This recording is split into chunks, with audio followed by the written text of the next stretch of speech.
Welcome to Basics Academy. इन lectures में हम सीखेंगे कि टेंसेस है क्या चीज और टेंसेस को हम मेमोराइज किस तरह कर सकते हैं। ज्यादातर मसला मेमोराइज का होता है कि हम किस तरह याद कर सकते हैं, किस तरह हम दिमाग में बैठा सकते हैं कि टेंसेस के कितने हेल्पिंग वर्ब है, कौन कौन से हेल्पिंग वर्ब किस किस टेंस के हैं। ये हम सारी चीजें क्लियर करते हैं। इस लेक्चर में हम सिर्फ उस टेंसेस के लिए रास्ता हमवार करेंगे और वो चीजें कुछ बेसिक्स है, मसलन सेंटेंस हो गया, फॉर्म ऑफ वर्ब हो गए, सब्जेक्ट हो गया, ऑब्जेक्ट हो गया, वर्ब हो गए, इस चीजों को हम क्लियर करते हैं इस लेक्चर में। और लेक्चर में हम टेबल के जरिए टेंसेस को समझते हैं और ये मेरा प्रॉमिस है कि अगर आप इन लेक्चर्स को लास्ट तक देखोगे तो टेंसेस का कोई मसला नहीं होगा। आप अभी हम क्लियर करते हैं पहली चीज, वो है सेंटेंस। सेंटेंस अल्फाज का वो मजमुआ जो हमें कुछ समझ दे और कुछ sense they. The combination of two or more than two words which make a complete sense is called sentence. Sentence में हम डीप तो नहीं जा सकते, सिर्फ इसलिए समझ लेते हैं कि हमें टेंसेस की समझने में आसानी पैदा हो। सेंटेंस के फिर एक पॉजिटिव सेंटेंस होते हैं और एक नेगेटिव सेंटेंस होता है और एक इंट्रोगेटिव और एक नेगेटिव इंट्रोगेटिव, ये टेंसेस की समझने के लिए।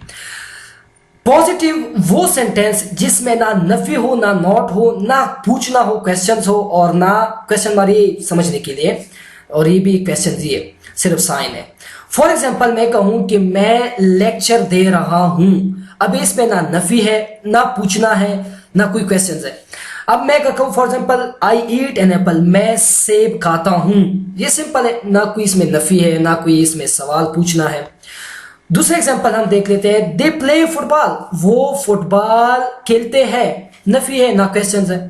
ही इज राइटिंग, वो लिख रहा है। We are going home, she respect elder, ये सारे क्या है हमारे पास पॉजिटिव सेंटेंसेस है। दूसरा है नेगेटिव सेंटेंस। नेगेटिव वो सेंटेंस जिसमें नफी हो, नॉट हो, क्वेश्चन ना हो या पूछना ना हो। फॉर एग्जाम्पल मैं कहूं कि मैं लेक्चर नहीं दे रहा, ऑब्वियसली दे रहा हूं, लेकिन मैं एक वैसे एग्जाम्पल की एग्जाम्पल दे रहा हूं। नेगेटिव सेंटेंस वो सेंटेंस जिसमें नफी हो, नॉट हो, क्वेश्चन ना हो, लेकिन सिर्फ नफी हो। फॉर एग्जाम्पल मैं कहूं I do not eat an apple, मैं सेब नहीं खाता हूं, नहीं आ गया, नॉट आ गया। They do not play football, वो फुटबॉल नहीं खेलते हैं। He is not writing, we are not going home, she does not respect elders. ये हो गया नेगेटिव सेंटेंस। तीसरा है इंट्रोगेटिव सेंटेंस। इंट्रोगेटिव वो सेंटेंस है जो ना सिंपल हो और ना उसमें नफी हो बल्कि पूछना हो।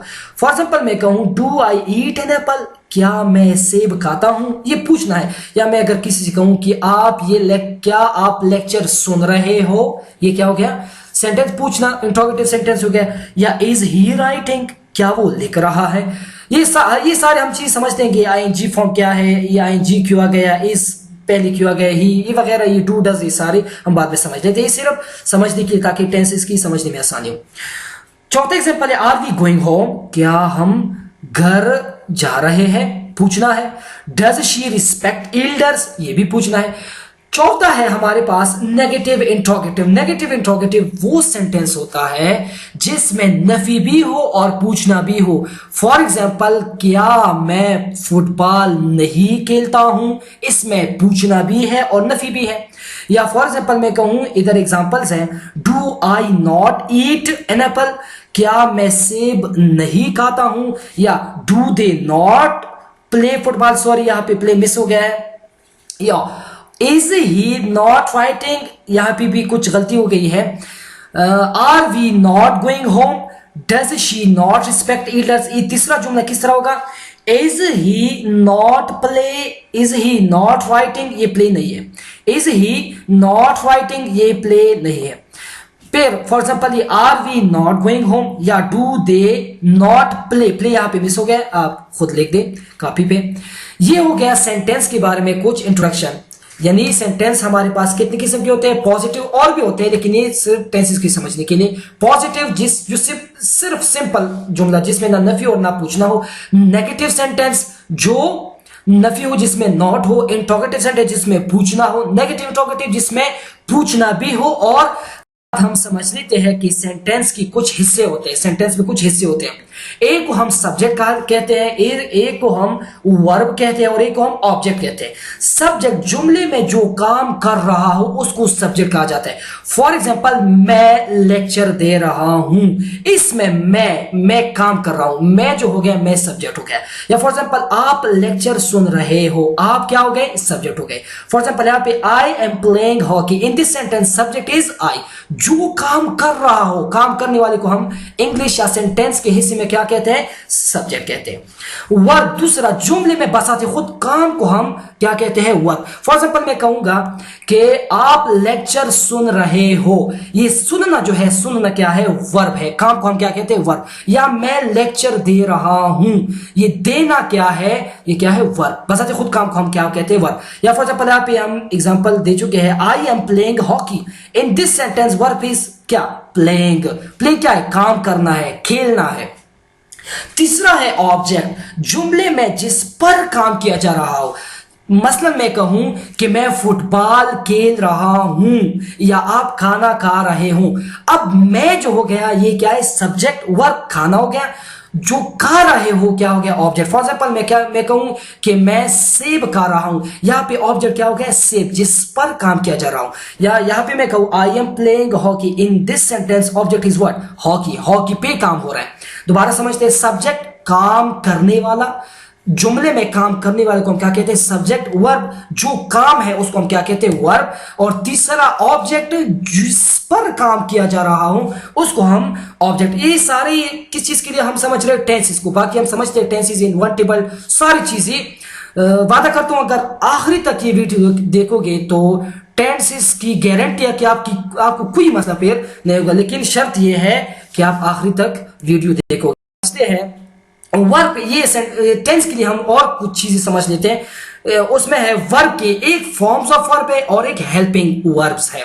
फॉर्म्स ऑफ वर्ब, हर वर्ब का, हर काम करने वाले का या हर वर्ब का, जो हम इंग्लिश में कहते हैं, कुछ शक्लें होते हैं। इसको हम, एक को हम कहते हैं फर्स्ट फॉर्म, एक को हम सेकंड फॉर्म और एक को हम थर्ड फॉर्म और फोर्थ फॉर्म या आईएनजी फॉर्म। इसको और भी नाम देते हैं, पास्ट पार्टिसिपल वगैरह। इसको हम आसानी के साथ समझ लेते हैं। First form, second form, third form, ING form. जो आप काम कर रहे हो, जो आप काम कर रहे हो, हर काम का इंग्लिश में वर्ब के कुछ 4 शक्लें होते हैं। एक को हम first, second, third, ING form of the verb या fourth form of the verb.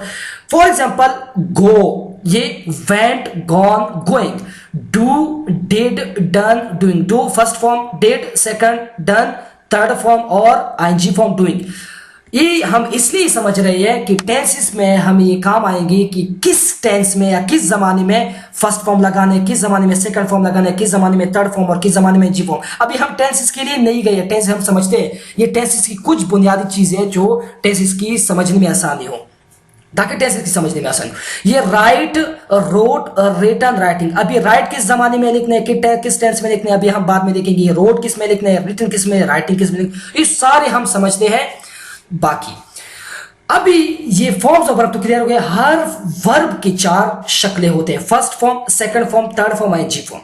Her form यानी गो, फॉर एग्जांपल आप हम देते हैं गो, वेंट, गॉन और कोई। हर फॉर्म ऑफ वर्ब, हर वर्ब की 4 शक्लें होते हैं। इसके बाद हम समझ लेते हैं कि हेल्पिंग वर्ब यानी इंग्लिश जुमलों में, ये चीज मैं पहले से बता देता हूं, फिर मैं और एक्सप्लेन में जाऊंगा कि हर टेंस को, हर अंग्रेजी जुमले को पहचानने के लिए कि किस जमाने का जुमला है, ये फॉर्म ऑफ वर्ब और हेल्पिंग वर्ब से हम समझते हैं। अब हेल्पिंग वर्ब है, फॉर्म वर्ब तो आपको समझ आ गई है। हेल्पिंग वर्ब जो इंग्लिश जुमलों के बनाने और वक्त की पहचान कराने में मदद देता है, और इसको हम ऑक्सिलरी वर्ब भी कहते हैं। यहाँ पे गलती हो गई है, कहा जाता है नहीं, और इसको ऑक्सिलरी वर्ब भी कहा जाता है, ये भी सही है। और हम इस तरह भी कह सकते हैं, और इसको ऑक्सिलरी वर्ब भी हम कहते हैं। हेल्पिंग वर्ब्स वो वर्ब्स जुमले में जो जुमलों बनाने में या वक्त की पहचान कराने में हम क्या देते हैं, हमें क्या देते हैं, मदद फराहम करते हैं कि किस जमाने का जुमला। एक तो ये देता है और दूसरा हेल्पिंग वर्ब। फॉर एग्जाम्पल आपने भी सुना होगा, ये हम बाद में समझते हैं क्या चीज है, इज और एम, हैव, हैज, हैड, ये सारी चीजें क्या है, हेल्पिंग वर्ब्स। अब ये चीजें बाद में चीजें, इन सारी चीजों को हम समझते हैं। ये सारी थोड़ा कुछ इसको हम समझते हैं कि टेंसेस, हर टेंस के पेयर 4 केसेस होते हैं, वो हम बाद में सीखते हैं। हर टेंस के है पेयर 4 केसेस होते हैं, प्रेजेंट की भी, पास्ट की भी, फ्यूचर की भी।